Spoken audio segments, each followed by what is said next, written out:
जय जगन्नाथ। आमर यही पोस्ता जगन्नाथ मंदिर रे रथयात्रा आमर आसंता काली पालन हेबो।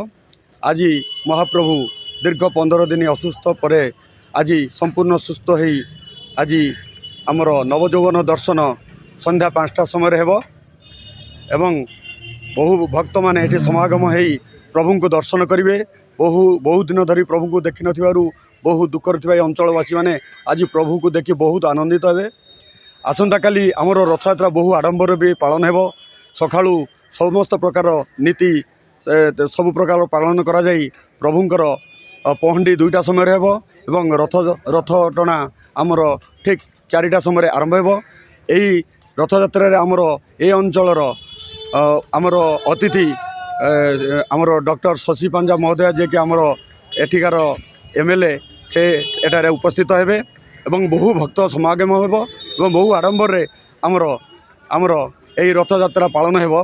बहु भक्त माने भी एठी आसी उपस्थित होई सारिचंती। तेणु आमे काली दिन को बहु प्रतीक्षार सहित अपेक्षा करिचु। जाओ भगवान कृपारू काली आमे आशा करूचु बहुत सुंदर भाव में आमर रथयात्रा पालन हेबो। प्रभु कृपा आम सहित रहिबो एवं आम ए अंचलवासी माने बहु आनंदित हेबे। एति कहूची जय जगन्नाथ। मो सभापति श्रीजुक्त प्रदीप कुमार पंडा, जय जगन्नाथ पूजा कमिटी। नीलाचल निवासाय नित्याय परमात्मने बलभद्र सुभद्राभ्यां जगन्नाथाय ते नमः। महाप्रभुंकर अपार करुणा आज केवल ओडिशा रे नुहे, महाप्रभुंकर वासस्थली जे ओडिशा एक कथा भी नुहे, सारा विश्व एवं रथयात्रा पाई शुभ आगमन रे रही जे आसंता काली रथयात्रा। ये तो रथयात्रा नुहे, ये वर्तमान गणपर्व ही सारा विश्व रे जे विदित हो जाइछि। एक कथा कहिबा बाहुल्य जे महाप्रभुंकर ए रथयात्रा आमे पोस्ता अंचल रे श्री श्री जगन्नाथ मंदिर ट्रस्ट माध्यम देई महाप्रभुंकर रथयात्रा ए पोस्तारू आमे बाहर करी आमर जे कि माउसीमा बाड़ी आमे पोस्ता यही राजबाड़ी रे आमे करिचु। जे कि काली आसंता काली सकाळ 8 घटिकारु समस्त पूजाकर्म आरंभ करी दिन 2टारे आमे पहंडी विजय करूँ। पहंडी परे महाप्रभु को रथारूढ़ करूँ 4टारे एवं यही रथारूढ़ आम मान सहित आम अंचलर प्रशासन आम अंचलर समस्त मान्यगण्य व्यक्ति एवं सर्वोपरि आम मानकर अति प्रिय अति आपणार डॉक्टर शशि पांजा महाशय यहाँ एठिकार विधायिका सी मध्य उपस्थित रहिबे। आमे समस्तंकर सदिच्छा समस्तंकर सहायता आमे कामना करचु। आसंता काली रथयात्रा किमर्दी जे आनंदर सहकारे सुरुखुर रे एई पोस्ता अंचल रे हो, यही प्रभुंक पाखरे मोर निवेदन। जय जगन्नाथ जय जगन्नाथ जय जय जगन्नाथ करुची। पोस्ता अंचलर समस्त जनसाधारण को समस्त भक्त मानू बहु संख्यार आम मान सहित आसतु, आम मान सहित मिशंतु, महाप्रभुंक रथ को टाणी नियंतु, प्रभुंकर आशीर्वाद लाभ करंतु। यह मु समस्त प्रार्थना करुच्ची। मु चित्तरंजन त्रिपाठी। जय जगन्नाथ। जगन्नाथ मंदिर जय जगन्नाथ। श्री श्री जगन्नाथ मंदिर ट्रस्ट पोस्ता आनुकूल्य रथयात्रार महोत्सव आयोजन करा जायछि एवं से परिप्रेक्षी आज महाप्रभुंकर मंदिर रे प्रवेश करेंगे महाप्रभु। तापर काली रथयात्रा। ये रथयात्रा रे आम ग्रहण उपस्थित होती पश्चिमबंग माननीय मुख्यमंत्री श्रीमती शशि पांजा महोदय।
ମହୋତ୍ସବରେ ବିପୁଳରୁ ବିପୁଳ ପରିମାଣରେ ସମସ୍ତେ ଉପସ୍ଥିତ ରହି ଏହି ଉତ୍ସବଟିକୁ ସାଫଲ୍ୟମଣ୍ଡିତା କରିବା ପାଇଁ ଶ୍ରୀ ଶ୍ରୀ ଜଗନ୍ନାଥ ମନ୍ଦିର ଟ୍ରଷ୍ଟ ତରଫରୁ ଆମର ଅନୁରୋଧ।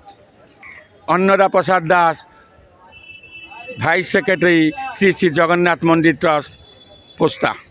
ପୋସ୍ତା ଟ୍ରଷ୍ଟର ସମସ୍ତ ସଦସ୍ୟମାନଙ୍କୁ ମୋର ଧନ୍ୟବାଦ।